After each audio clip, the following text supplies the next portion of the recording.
Hello my dears, എല്ലാവർക്കും പുതിയൊരു വീഡിയോയിലേക്ക് സ്വാഗതം.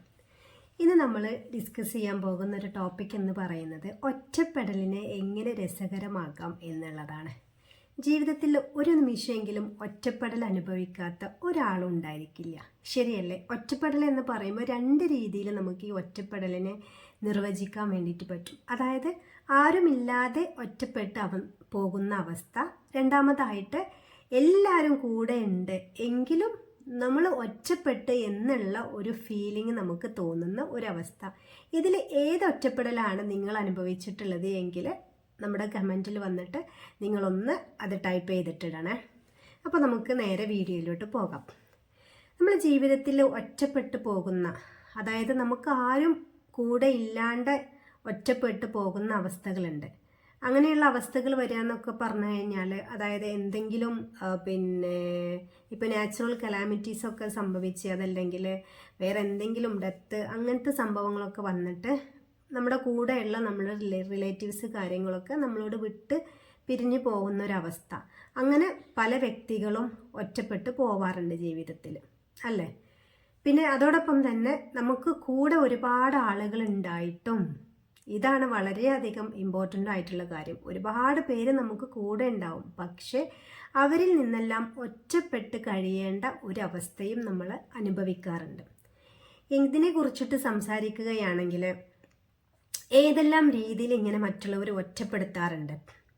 ഇപ്പം പണത്തിൻ്റെ പേരിൽ, പണം കുറവായതിൻ്റെ പേരിൽ മറ്റുള്ളവർ ഒറ്റപ്പെടുത്തുന്ന വ്യക്തികളുണ്ട്.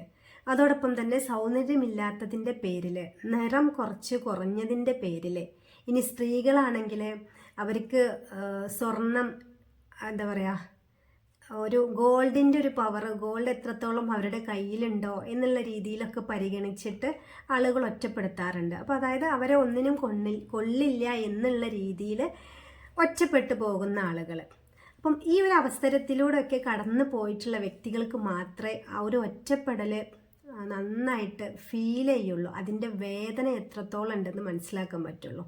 ഒറ്റപ്പെടൽ ഒരു ചെറിയൊരു നിമിഷത്തിൽ അനുഭവിച്ചതുപോലെയല്ല, ഒരുപാട് മാസങ്ങളോളം, ദിവസങ്ങളോളം, വർഷങ്ങളോളം ഒറ്റപ്പെടൽ അനുഭവിച്ച് ജീവിക്കുന്ന എത്രയോ ആളുകൾ നമുക്കിടയിലുണ്ട്, ഇല്ലേ? നോക്കിക്കഴിഞ്ഞാൽ നമ്മൾക്ക് അറിയാൻ പറ്റും, ഒരുപാട് ആളുകൾ ഉണ്ടായിരിക്കും. പക്ഷെ അവർക്കൊക്കെ ഉള്ള ഒരു സമാധാനം, അവരൊക്കെ മനസ്സിലാക്കാൻ നമ്മൾ ആരെങ്കിലും ശ്രമിച്ചിട്ടുണ്ടോ? പലപ്പോഴും നമ്മൾ ഈ ഒറ്റപ്പെടലിനെ കുറിച്ചിട്ട് കൂടുതൽ ചിന്തിച്ച് ഇരിക്കുക എങ്ങനെയാണ്, നമ്മളത് അഭിമുഖീകരിക്കുമ്പോഴാണ്. എന്ത് പ്രശ്നമാണെങ്കിലും നമ്മൾ അനുഭവിക്കുന്നത് വരെ നമുക്ക് വെറും ഒരു പായ്വാക്കോ അതല്ലെങ്കിൽ വേറെ എന്തെങ്കിലും കഥകളോ ആയിരിക്കും മറ്റുള്ളവരുടെ ഫീലിങ്സ് എന്ന് പറയുന്നത്. പക്ഷെ ജീവിതത്തിൽ എപ്പോഴെങ്കിലും ഒരു സമയം ഈ രീതിയിൽ അനുഭവിച്ചിട്ടുള്ളവർക്കേ അതിൻ്റെ ഒരു എത്രത്തോളം ആഴമുണ്ട് ആ ഒരു ഒറ്റപ്പെടലിനെ എന്ന് മനസ്സിലാക്കാൻ പറ്റുള്ളൂ. സത്യത്തിൽ ഈ ഒറ്റപ്പെടൽ എന്നുള്ള സംഭവം നമ്മളെ ആത്മഹത്യയിലേക്ക് നയിക്കും. സൂയിസൈഡ് ടെൻഡൻസി നമുക്ക് ഒരുപാട് കൂട്ടാൻ വേണ്ടിയിട്ട് ഒറ്റപ്പെടൽ ഹെൽപ്പാക്കുന്നുണ്ട്. അതായത് ഒറ്റപ്പെട്ടു പോകുന്ന ആളുകൾക്ക് കൂടുതലായിട്ടും ആത്മഹത്യ ചെയ്യാൻ വേണ്ടിയിട്ടുള്ള ഒരു ത്വര അവരിങ്ങനെ അവരുടെ ലൈഫിൽ ചിന്തകളിലൂടെ ആയിക്കൊള്ളട്ടെ, അവരുടെ വാക്കുകളിലൂടെ ആയിക്കൊള്ളട്ടെ പുറത്തോട്ട് വരുന്നുണ്ട്. അപ്പം നമ്മളെ കേൾക്കാൻ ഒരാളുണ്ടായിരിക്കുക എന്നുള്ളത് നമ്മളെ ജീവിതത്തിലെ ഏറ്റവും വലിയൊരു കാര്യമാണ്. അതായത് നമുക്ക് സൊല്യൂഷനൊന്നും പറഞ്ഞു തരണ്ട, പക്ഷേ നമുക്ക് പറയാനുള്ളത് ഒരു മടിയും കൂടാതെ, ഒരു വെറുപ്പോ ഒരു ദേഷ്യമോ ഒരു മുഖത്തുള്ള ഒരു എക്സ്പ്രഷനിലോ മാറ്റം വരാതെ നമ്മളെ കേട്ടിരിക്കാൻ ആളുണ്ടാവുക എന്നുള്ളത് ഭയങ്കരമായിട്ടുള്ളൊരു കാര്യമാണ്. പലപ്പോഴും പല വ്യക്തികളടുത്ത് നമ്മൾ സംസാരിക്കുമ്പോൾ അവർ പറയുക, എന്നെ കേൾക്കാൻ ഒരാളുണ്ടായിരുന്നെങ്കിൽ.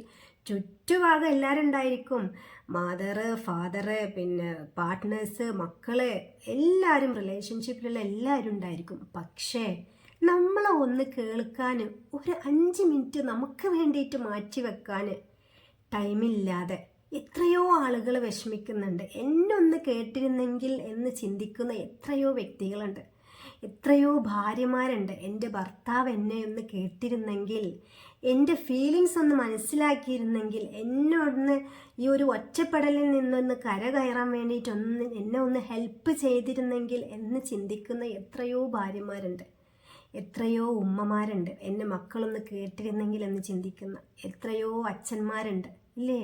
ഒരുപാട് ആളുകളുണ്ട്.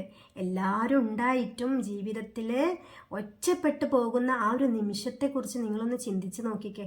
അനുഭവിക്കാത്തവരാണെങ്കിൽ നിമിഷം ഒന്ന് നിങ്ങൾ ചിന്തിച്ച് നോക്കിക്കേ. എന്തുണ്ടായിട്ടും എന്ത് കാര്യമാണുള്ളത്? നമ്മുടെ ഫീലിങ്സ് മനസ്സിലാക്കാൻ നമ്മളുടെ കൈയോട് കൈ ചേർത്ത് പിടിച്ച് ഞാനുണ്ടടാ, നീ വിഷമിക്കണ്ട, എല്ലാത്തിനും ഞാനുണ്ട് എന്ന് പറയാൻ ഒരു വ്യക്തി അല്ലേ? എല്ലാവരും ആഗ്രഹിക്കുന്ന ഒരു കാര്യമാണത്. നമ്മൾ കൂടെയുള്ളവരുണ്ടായെന്ന് വിചാരിച്ചിട്ട് നമ്മളൊന്ന് കേട്ടോളണം എന്നില്ല, നമുക്ക് വേണ്ടിയിട്ട് നമ്മുടെ കൂടെ ഒന്ന് നിന്നോളണം എന്നില്ല.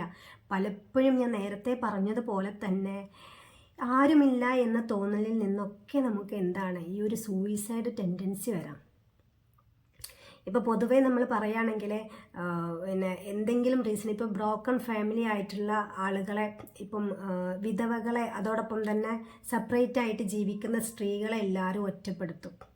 അതെന്താ വെച്ചാൽ അത് അവരങ്ങനെയാണ്, അവളെന്തോ ചെയ്തത് കൊണ്ടാണ് അവൾക്ക് അവരുടെ പിന്നെ ഫാമിലി ലൈഫ് നഷ്ടപ്പെട്ടത് എന്നുള്ള ചിന്ത നമ്മുടെ മനസ്സിലുണ്ട്. അപ്പം ഈ രീതിയിൽ അവഗണിച്ച് നിർത്തേണ്ടവരാണോ സത്യത്തിൽ ഇങ്ങനെ അനുഭവിക്കുന്നത്? ഇപ്പോൾ എത്രയോ അമ്മമാർ പിന്നെ സിംഗിൾ പാരൻറ്റിങ് കൊടുക്കുന്നുണ്ട്. അപ്പം അവരെയൊക്കെ നമ്മൾ ഈ സമൂഹത്തിൽ നിന്ന് മാറ്റി നിർത്തേണ്ടതുണ്ടോ? അവർക്കൊക്കെ ഒരു സപ്പോർട്ട് നമ്മൾ കൊടുക്കേണ്ടതില്ലേ? ഒന്ന് ചിന്തിച്ച് നോക്കിക്കേ. അതായത് നമുക്ക് നമ്മുടെ ലൈഫിൽ ത്രൂ ഔട്ട് ഒരു സപ്പോർട്ട് ഇവർക്ക് കൊടുത്തു കഴിഞ്ഞാൽ ഇവർ ഒരുപാട് ഉയരത്തിലെത്തും. പലപ്പോഴും നമ്മളൊക്കെ ഇവരെ അവഗണിക്കുകയാണ് ചെയ്യുന്നത്. സത്യത്തിൽ അങ്ങനെ അവഗണന അനുഭവിക്കേണ്ട ആളുകളാണോ ഇവർ? അല്ല അല്ലേ? അവർക്കും സൗന്ദര്യത്തിൻ്റെയും അവരുടെ സമ്പത്തിൻ്റെയും മറ്റ് എന്തിൻ്റെയൊക്കെ പേരിൽ നമ്മൾ അകറ്റി നിർത്തുന്നുണ്ട് എങ്കിലും അവരും ഓരോ വ്യക്തികളാണ്, ഓരോ സോൾസാണ് അവരും അല്ലേ?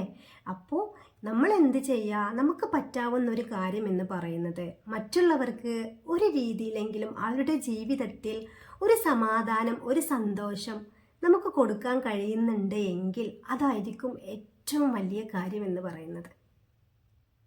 ഇനിയിപ്പം ഈ രീതിയിൽ ഒറ്റപ്പെട്ടു പോകുന്ന ആളുകളുണ്ടെങ്കിൽ അവർക്ക് ഞാൻ കുറച്ച് ടിപ്സുകൾ പറഞ്ഞു തരാം. അത് നിങ്ങളുടെ ലൈഫിൽ നിങ്ങൾ പകർത്തി കഴിഞ്ഞാൽ തീർച്ചയായിട്ടും ഈ ഒരു ഒറ്റപ്പെടലിനെ നിങ്ങൾക്ക് രസകരമാക്കി എടുക്കാൻ വേണ്ടിയിട്ട് പറ്റും. ഈ ഒറ്റപ്പെടലിൽ നിന്നും എങ്ങനെ നമുക്ക് കരകയറാം, ഈ ഒറ്റപ്പെടലിനെ പോലും എങ്ങനെ രസകരമാക്കാം എന്നുള്ളത് ഇനി നോക്കാം.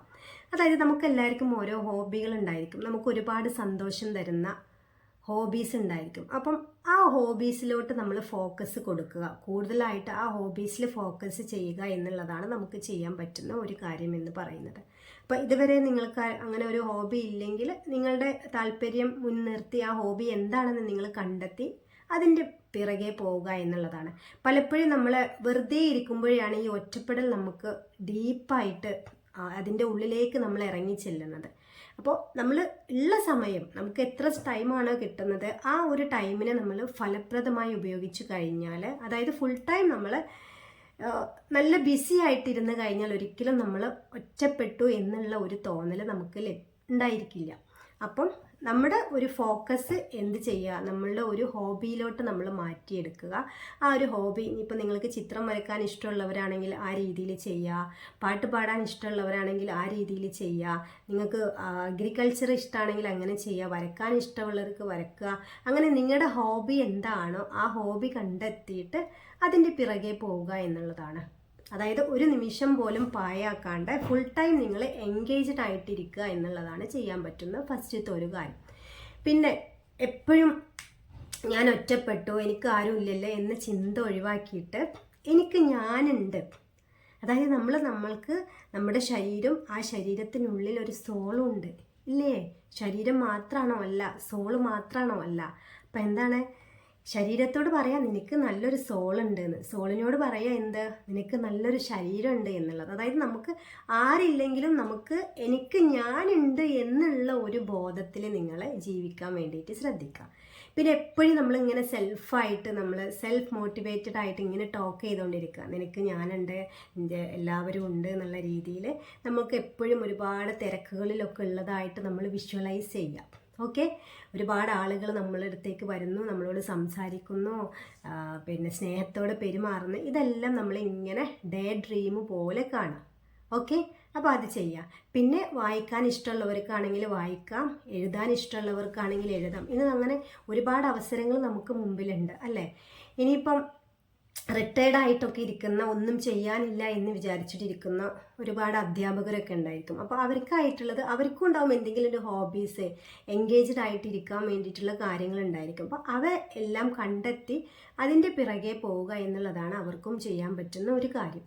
പിന്നെ ഒറ്റപ്പെടൽ അനുഭവിക്കുന്ന ആളുകൾ ഇത്രയും കാര്യങ്ങൾ നിങ്ങൾ പകർത്തി നോക്കുക നിങ്ങളുടെ ജീവിതത്തിൽ. അതോടൊപ്പം തന്നെ ഇവ നിങ്ങൾ ചെയ്ത് നോക്കിയിട്ട് എന്താണ് നിങ്ങൾ ഫീൽ ചെയ്യുന്നത് എന്നുള്ളത് ഈ ഒരു വീഡിയോക്ക് താഴെ കമൻ്റായിട്ട് നിങ്ങൾ രേഖപ്പെടുത്താൻ മറക്കരുത്. അപ്പോൾ ശ്രദ്ധിക്കുക, ഏതൊരു വ്യക്തിയും ആ വ്യക്തി ഒറ്റപ്പെടൽ അനുഭവിക്കുന്നത് വരെ അയാൾക്ക് ആ ഒരു ഒറ്റപ്പെടൽ എന്നുള്ളത് വെറും കെട്ടുകഥയായിരിക്കും. ആരും ഒരു ഒറ്റപ്പെടൽ അനുഭവിക്കാതിരിക്കട്ടെ എന്ന് ആത്മാർത്ഥമായിട്ട് പ്രാർത്ഥിച്ചിട്ട് ഞാൻ ഈ വീഡിയോ ഇവിടെ അവസാനിപ്പിക്കുകയാണ്. ഈ വീഡിയോ ഇഷ്ടപ്പെട്ടാൽ നിങ്ങൾ തീർച്ചയായിട്ടും ഇത് മറ്റുള്ളവരിലേക്ക് ഷെയർ ചെയ്യുക. എൻ്റെ ചാനൽ സബ്സ്ക്രൈബ് ചെയ്യുക. അതോടൊപ്പം തന്നെ ബെല്ലൈക്കൺ ഒന്ന് ഇനേബിൾ ചെയ്ത് വെക്കുക. മറ്റൊരു വീഡിയോയുമായി വീണ്ടും കാണാം.